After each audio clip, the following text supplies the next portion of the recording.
हाल है चाचा जी? ठीक है जी, तुसी सुनाओ जी। चले चद्दर क्यों लपेटी हुई हो? काला सूट काली चद्दर है की वजह? वैसे मेरा दिल कीता। काला पान दे हाँ जी।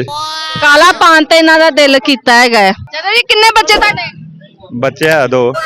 कितना अर्सा हो गया ब्याह ਨੂੰ? 9 साल। 9 साल हो गए ने। हाँ जी। लव मैरिज है कि अरेंज? Arrange marriage.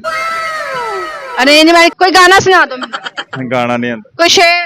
शेर सुना देना। हाँ सुनाओ शेर सुनाओ। कितनी खूबसूरत है आंखें तुम्हारी, इसे बना दीजिए किस्मत हमारी। उसे और जमाने में क्या चाहिए, जिसे मिल जाए मोहब्बत तुम्हारी। ऐ किसी ने गाजी ऐ क्या कहता मैनू? बस मेरा दिल कीता। बेगम ਨੂੰ ਪਤਾ ਲੱਗਿਆ ਨਾ ਇੱਧਰ ਆਓ ਤੁਹਾਡੀ ਬੁੱਢੀ ਨੂੰ ਪਤਾ ਲੱਗਿਆ ਨਾ ਇਹਨੇ ਕਿਸੇ ਕੁੜੀ ਨੂੰ ਐ ਕੀਤਾ ਹੈਗਾ ਕੀ ਕਰੇਗੀ ਤੁਹਾਡੇ ਨਾਲ? ਕੁਛ ਵੀ ਨਹੀਂ, ਉਹਨੂੰ ਪਤਾ ਵੀ ਉਹ ਸਟਾਈਲ ਹੈਗਾ ਇਹ ਸਟਾਈਲ ਹੈਗਾ ਤੁਹਾਡਾ। ਹਾਂਜੀ। ਕਿੰਨੀਆਂ ਕੁ ਕੁੜੀਆਂ ਨੂੰ ਐ ਕੀਤਾ? ਨਹੀਂ ਬਸ ਤੁਹਾਨੂੰ ਵੀ ਇੱਕ ਕੀਤਾ। ਜਿਆਦਾ ਕਦੀ ਦਿਲ ਟੁੱਟਿਆ ਜ਼ਿੰਦਗੀ 'ਚ ਤੁਹਾਡਾ? ਨਹੀਂ, ਤੁਹਾਡੇ ਵਰਗੇ ਲੋਕ ਮਿਲ ਜਾਣ ਤੇ ਜੋੜ ਹੀ ਜਾਂਦਾ। ਸਾਡੇ ਵਰਗੇ ਤੋੜਦੇ ਵੀ ਹੈਗੇ ਨੇ। ਚਲੋ ਕੋਈ ਗੱਲ ਨਹੀਂ, ਉਹ ਤਾਂ ਫਿਰ ਬਾਅਦ ਦਾ ਮਸਲਾ। ਕੋਈ ਤਾਂ ਲੱਭੀ ਹੋਣੀ ਹੈ। ਨਹੀਂ ਅਜੇ ਸਾਰਿਆਂ ਨਾਲ ਜੋੜਿਆ ਹੀ, ਤੋੜਿਆ ਨਹੀਂ। ਦੂਜੇ ਵਿਆਹ ਦਾ ਕੋਈ ਸੀਨ ਨਹੀਂ ਤੁਹਾਡਾ? ਨਹੀਂ ਹਜੇ ਤੱਕ ਤਾਂ ਨਹੀਂ, ਬਾਕੀ ਸ਼ਾਇਦ ਮੈਨੂੰ ਲੱਗਦਾ ਹੁਣ ਇਰਾਦਾ ਬਣ ਜਾਏਗਾ। ਉਹਨੇ ਕਿਉਂ ਇਰਾਦਾ ਬਣਨਾ ਹੈ?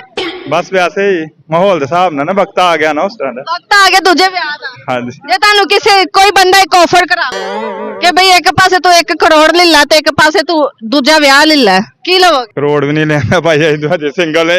ਇੱਕ ਨਹੀਂ ਵਕਤ ਪਾਇਆ। ਇੱਕ ਨਹੀਂ ਵਕਤ ਪਾਤਾ ਹੈ। ਸਾਰੀ ਗੱਲ ਜਿਸ ਤਰ੍ਹਾਂ ਦੀ ਮਹਿੰਗਾਈ ਹੈ, ਇਹਨੇ ਇੱਕ ਨਹੀਂ। ਹਾਂਜੀ। ਆ ਮੈਨੂੰ ਇਹ ਦੱਸੋ ਕਿ ਤੁਹਾਨੂੰ ਆਪਣੀ ਬੁੱਢੀ ਦੀ ਸਭ ਤੋਂ ਭੈੜੀ ਆਦਤ ਕਿਹੜੀ ਲੱਗਦੀ ਹੈ? ਸਾਰੀਆਂ ਅੱਛੀਆਂ ਲੱਗਦੀਆਂ, ਸਵਾਲ ਲੜਨ ਵਾਲਾ।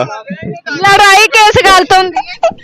ਉਹ ਬਸ ਭਾਈ। ਉਹਨਾਂ ਨੂੰ ਮੈਂ ਸਮਝਾ ਦੇਵਾਂ ਨਾ ਕਿ ਨਾ ਲੜਨ। ਆਓ ਚਾਚਾ ਨੱਸ ਗਏ, ਹੱਦ ਹੋ ਗਈ ਹੈ।